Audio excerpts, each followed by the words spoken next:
muchas hipótesis o muchas líneas de continuidad en términos a este indicador. Sin embargo, es interesante resaltar o es interesante dejar en la mesa que hasta el día de hoy este tipo de sistemas de producción ha sido capaz de generar los bienes necesarios para satisfacer las necesidades de los hijos. Bueno, primero satisfacer las necesidades del establo, posteriormente satisfacer las necesidades de los hijos, e inclusive es capaz de generar extras, excedentes económicos. Muchos de los hijos han crecido, se han educado bajo el esquema con el soporte económico de este tipo de sistemas de producción.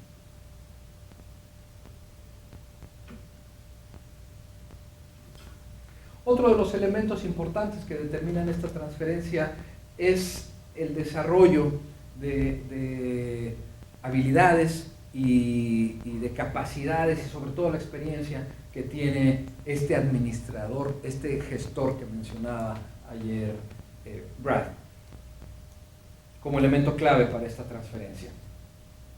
Y algo interesante que todavía no sabemos cómo incluirlo, que generalmente se da automáticamente, es que esta transferencia,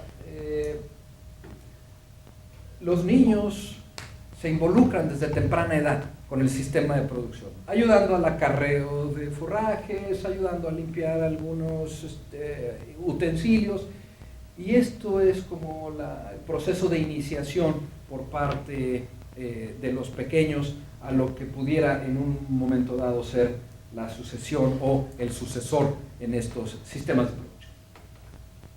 Aquí traemos una tabla que nos señala el tiempo destinado, el tiempo promedio destinado a cada una de las actividades, y esta tabla en lo personal me gusta mucho.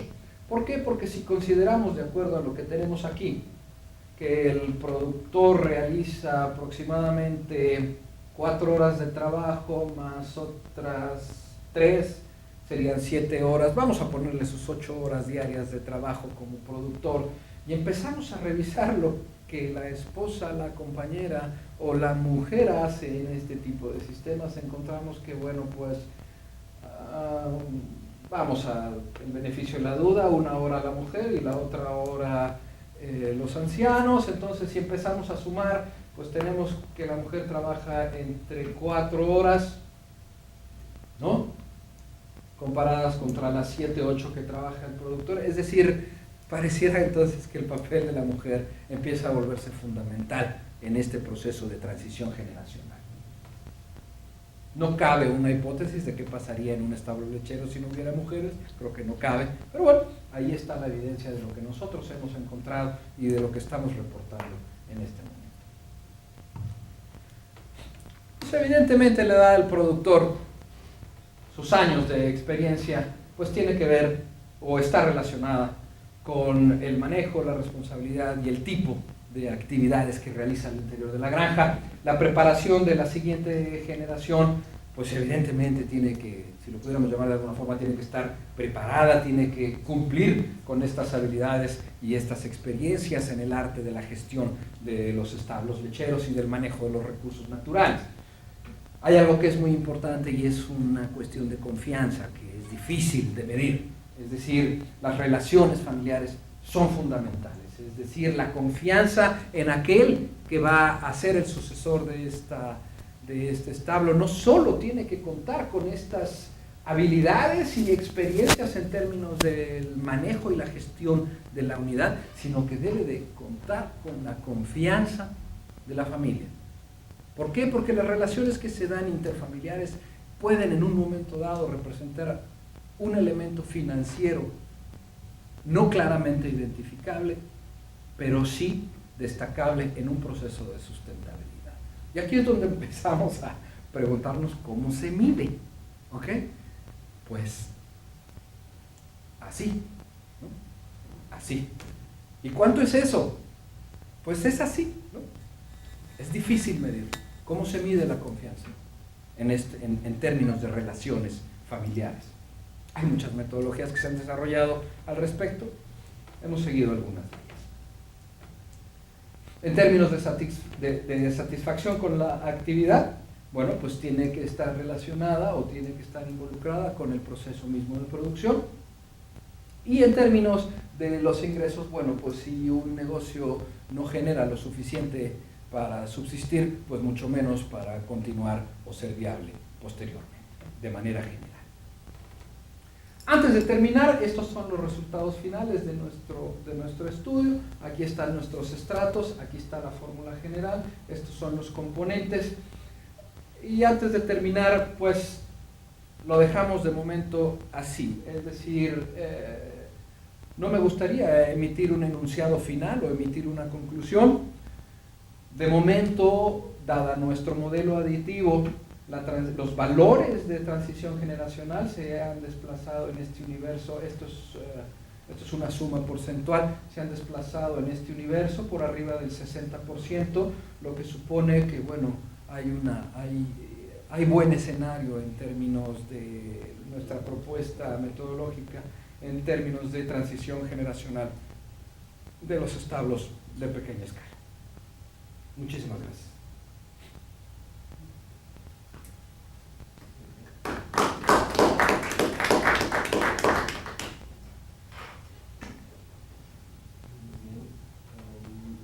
Yo me quedé con la duda de ese trend de la producción después de 1980, 1980 al 2000, fue casi a la mitad. ¿Y por qué? ¿Qué pasó ahí?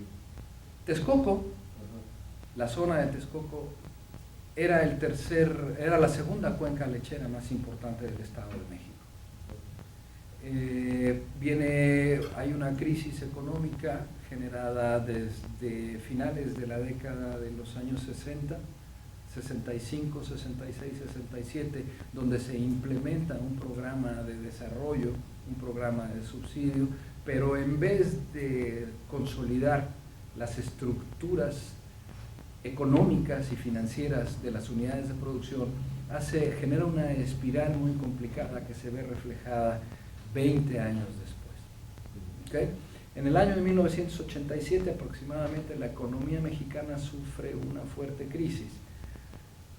Gran parte de ella, algunos estudiosos mencionan que esta crisis se debe pues a la apertura unilateral de México al comercio exterior, cosa que en términos generales no es ni malo ni bueno, simplemente que la estructura productiva se ve fuertemente afectada. Estamos hablando que desde 1976 en adelante se genera un proceso hiperinflacionario de 3 dígitos, es decir, en 20 años México alcanza una inflación cercana a los 900%, que evidentemente no hay economía que resista eso, y mucho menos un sector tan básico como es el sector agrícola y en este caso el sector lechero.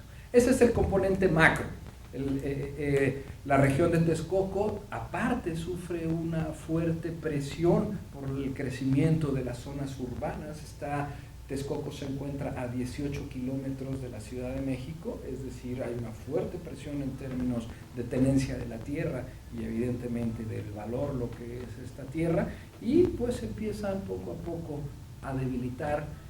Desafortunadamente los productores de aquellos establos grandes empiezan a envejecer y pues no hay continuidad por parte de los hijos, o el valor de la tierra, no lo sé, hay muchas explicaciones. El caso es que para 1990 estos establos grandes, la mayoría de ellos ya no existen, desaparecen completamente y quedan, como algunos autores mencionan, marginada, yo no sé por qué le dicen así, marginada la producción de pequeña escala. Queda ahí, esa producción queda flotando, no desaparece, continúa y gran parte de ella se ve reflejada 20 años después, considerando como punto de arranque 1980, 20 años después se ve que repunta esta producción, pero repunta con la ausencia de estos grandes establos lecheros en la zona. O sea, quedaron los de pequeña escala quedaron, muchos de ellos se movieron, por ahí, a mí me tocó ver, no lo tenemos documentado, este es prácticamente una comunicación personal, a mí me tocó ver cómo aproximadamente muchos de los establos de pequeña escala crecieron, aprovechando la crisis de los establos grandes, y bajaron, ¿no? O sea, establos de 20, de 15, 20 vacas se arriesgaron, llegaron a subir a 100, 120 vacas y regresaron inmediatamente, ¿no? Por muchos componentes económicos que estaban en su contexto que no les permitieron prosperar como establos de esa dimensión.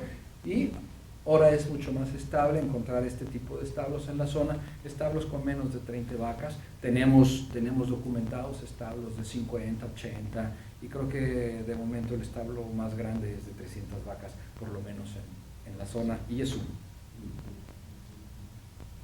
¿Y ese dato de la caída de la proteína fue en esa zona nada más? No, fue en todo el país. En todo el país. Sí, no, es en todo el país.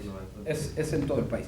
El único que no sufrió fue la avicultura, pues obviamente porque lo único, de hecho, fue el sector que más beneficiado se vio, dado la dinámica que tiene de que México generalmente compra o compraba, porque pues con la crisis sanitaria que sufre el sector avícola ahorita también hay que moverse con calma, pero fue de los pocos sectores que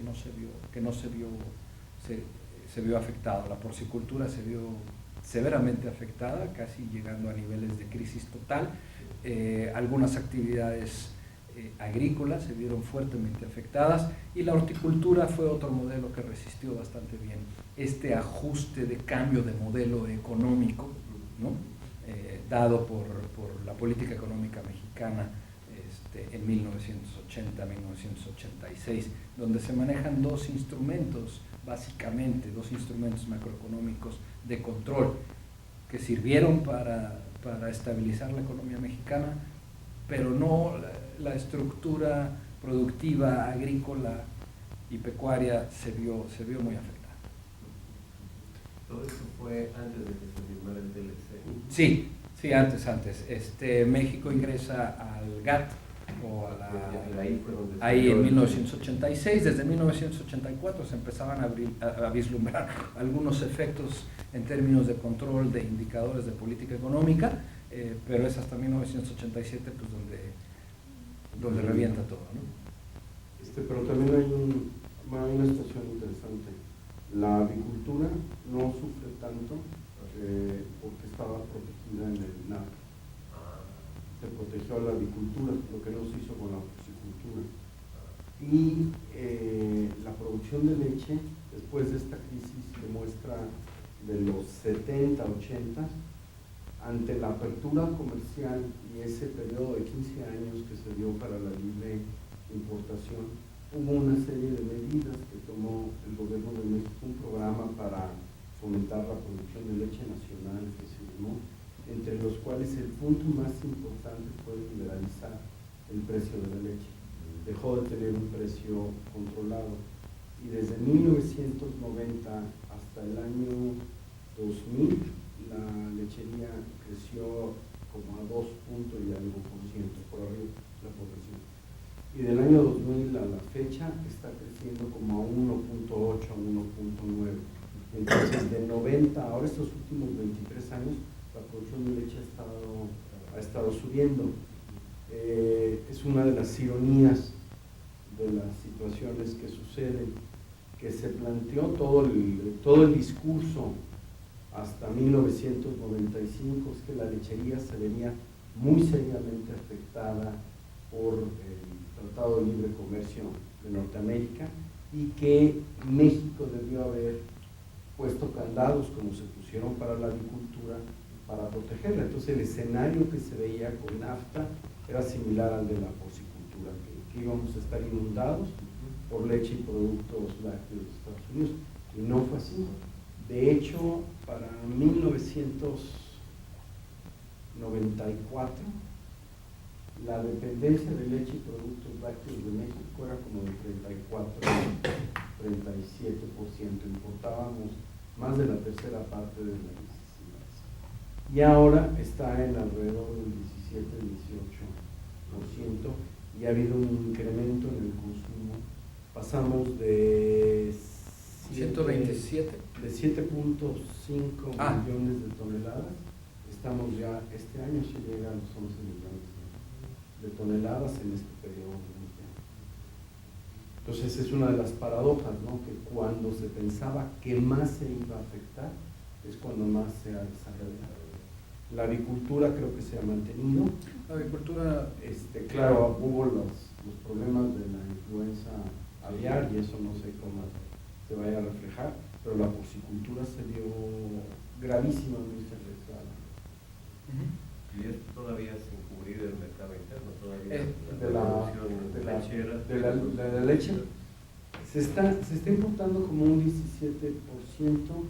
pero mucho de esto, bueno, hay un programa de abasto social que todavía funciona un poco, y lo que está sucediendo es que cuando el precio en el exterior de la leche descremada en polvo está bajo, las empresas lácteas tienen como un permiso de por cada cierto número de litros de leche nacional que procesan, pueden importar leche en polvo e incluirla. Entonces se incluye leche en polvo en yogur y muchos de los productos que hacen. Cuando sube el precio de la leche en polvo, que estuvo a casi $5,000 la tonelada, se bajan las importaciones. Es difícil de documentar porque se tiene que presentar los resultados de alguna manera, no se puede decir, entonces el resultado A' y A2'. Pero en el caso de Texcoco concretamente y en el caso de la lechería bajo estas condiciones, hay una subeconomía, ¿okay? Y esta subeconomía generalmente dada por la comercialización de la leche. Esta subeconomía en ocasiones equivale a lo mismo que vender la leche en los canales normales de comercialización. Me refiero básicamente a la venta de venta a pie de casa, es decir, el lechero lleva la leche directamente a las casas y ahí es donde se vende. Esta leche no queda registrada. Estos niveles de producción no quedan registrados.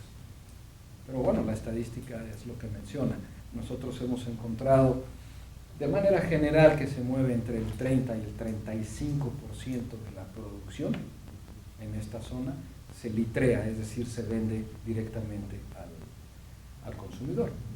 Y es un volumen de producción que no aparece ni aparecerá jamás en las estadísticas.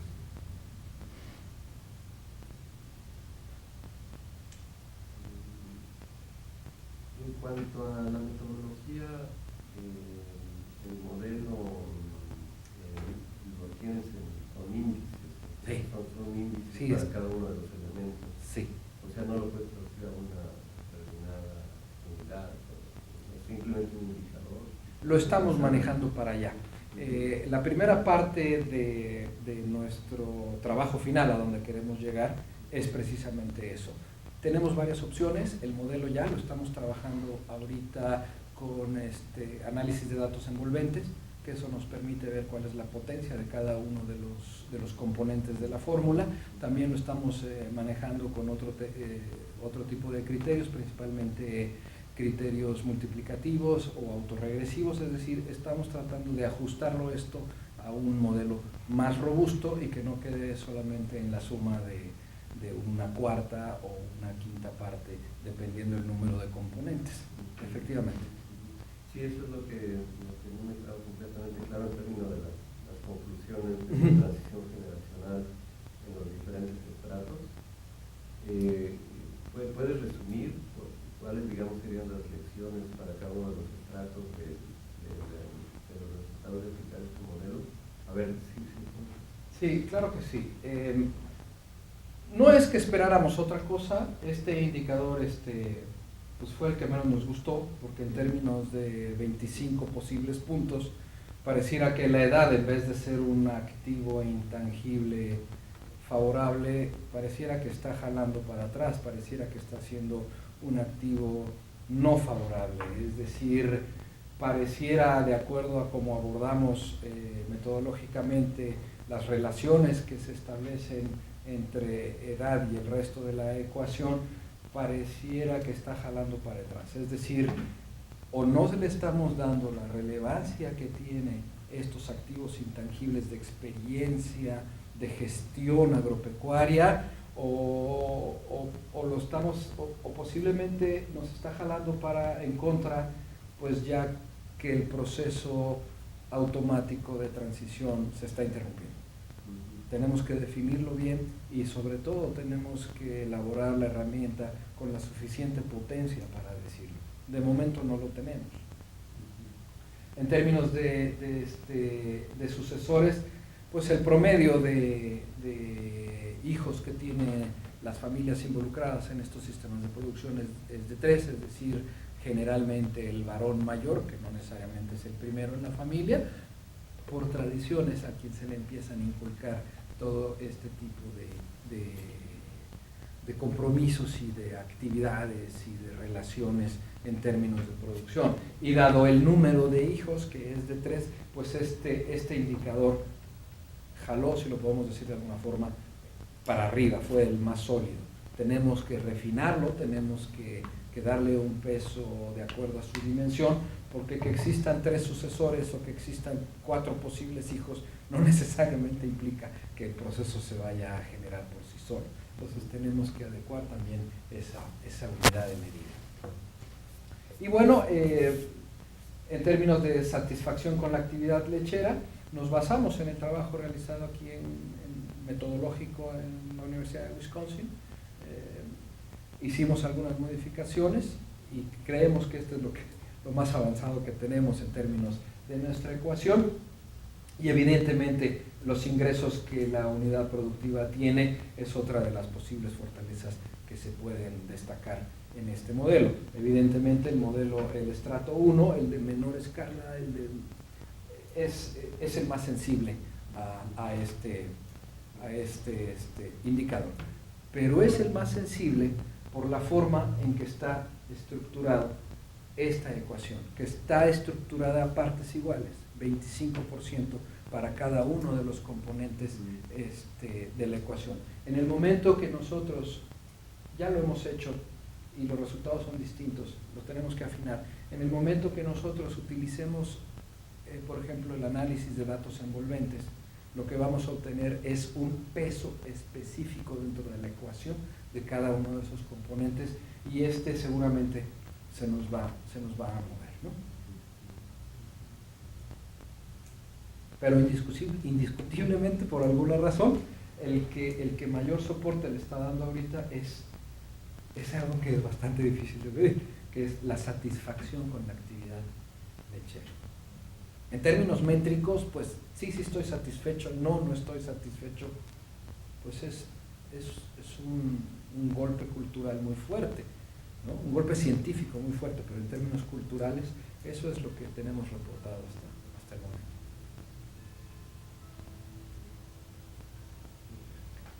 El modelo ya se ha aplicado en otro lado. ¿Cuál? Es que no sé si sean aditivos, ¿no? Edad, la presencia de sucesores, la satisfacción, el ingreso. No me queda claro que sean aditivos o las escalas. Creo que yo lo vería un poco más complejo, pero se ha utilizado así en otros estudios. No, de hecho, la propuesta metodológica está basada en estos componentes y las aristas que cada uno de estos componentes tiene.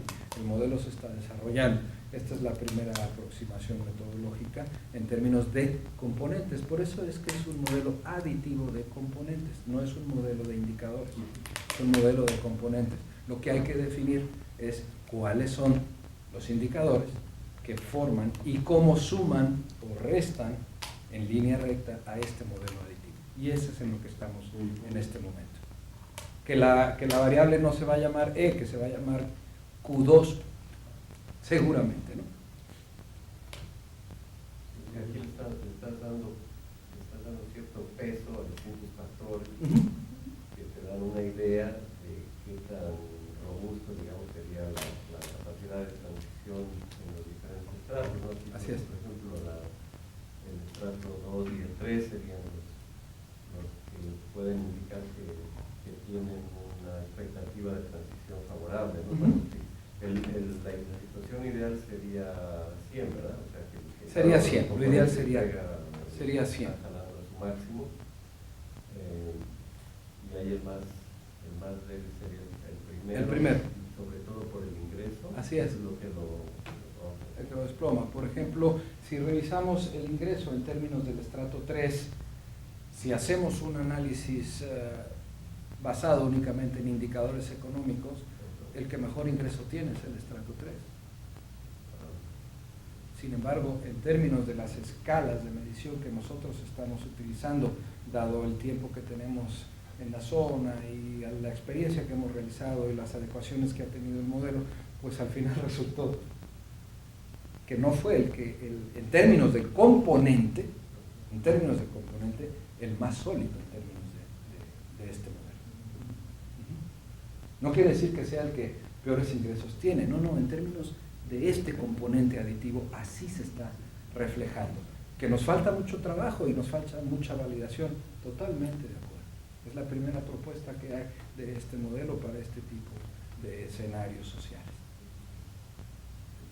Y estaría un poco en línea de lo que se discutía ayer, ¿no?